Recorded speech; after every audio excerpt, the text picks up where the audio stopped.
सुप्रभात प्यारे बच्चों, कैसे हैं आप सभी। आइए शुरू करें हमारी ये कक्षा। आज हम पढ़ने वाले नया पाठ 5 जिसका नाम है संज्ञा यानी कि नाउन। चलिए शुरू करें बच्चों। देखो बच्चों, पढ़िए और समझिए। यहाँ पर हमें कुछ चित्र दिए गए हैं। देखो पहले चित्र में लिखा है अमन खेल रहा है, फिर है लाल किला दिल्ली में स्थित है, फिर लिखा हुआ है बाघ हमारा राष्ट्रीय पशु है, और इसके बाद है बचपन सुखदायी होता है। ठीक है, ये कुछ लिखे हैं वाक्य।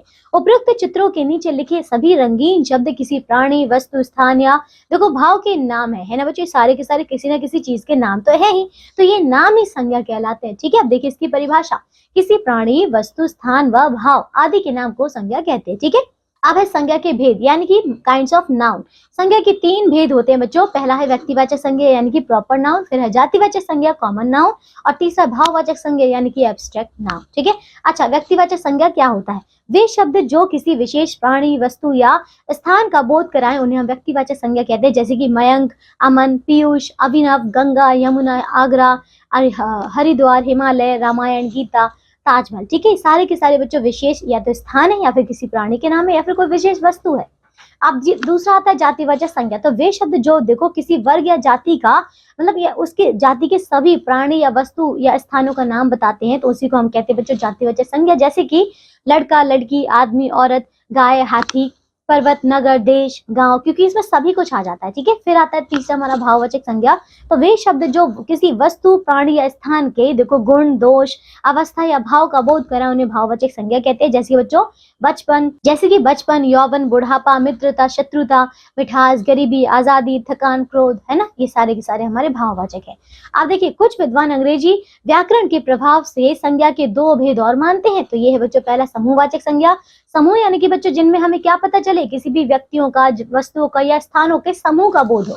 ठीक है, उन्हें कहते हैं। ये जैसे कि बच्चों दल, भीड़, झुंड, परिवार, सेना, सभा या फिर बच्चों कक्षा। ठीक है, इन सभी में हमें समूह का ही बोध होता है।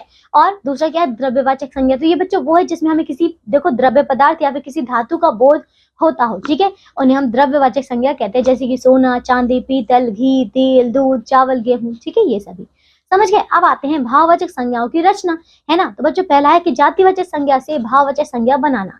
देखो जातिवाचक संज्ञा है मित्र, मित्र से भाववाचक बनेगा मित्रता।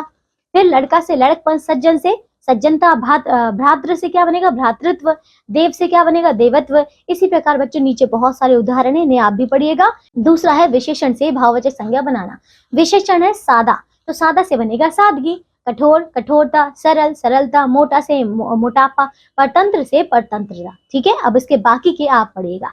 तीसरा देखो क्या है? सर्वनाम से भाववाचक संज्ञा बनाना। बच्चों सर्वनाम है मम, मम से बनेगा ममता या फिर ममत्व। फिर अहम, अहम से बनेगा अहंकार। अपना से अपनापन या फिर अपनत्व। ठीक है, इसके बाद देखिए चौथा क्या? क्रिया से भाववाचक संज्ञा बनाना। ये बच्चों क्रिया है धोना, धोना से बनेगा धुलाई, देखना से दिखावा, हारना से हार, चढ़ना से चढ़ाई। ठीक है बच्चों, इसमें जो भी मैंने बाकी छोड़े हैं ये आप खुद से पढ़ेंगे एक बार। ठीक है, तो ये था बच्चों हमारा पाठ छोटा सा जो कि पूरा हो चुका है। आइए अब हम दोहराते हैं, हमने इस पाठ से क्या सीखा, आओ दोहराएं। किसी प्राणी, वस्तु, स्थान, गुण या भाव आदि के नाम को संज्ञा कहते हैं। संज्ञा के 3 भेद हैं, व्यक्तिवाचक संज्ञा, जातिवाचक संज्ञा और भाववाचक संज्ञा। ठीक है, तो ये था बच्चों हमारा पाठ पूरा हो गया है। अब हम मिलेंगे अगली कक्षा में एक नए पाठ के साथ। तब तक के लिए आप इनके बच्चों संज्ञा की परिभाषा को अच्छे से याद कीजिए, इसके सारे भेदों को अच्छे से पढ़िए। ठीक है, और अभ्यास के प्रश्नों को भी पूरा कीजिए। अपना ध्यान रखिएगा बच्चों, बाय।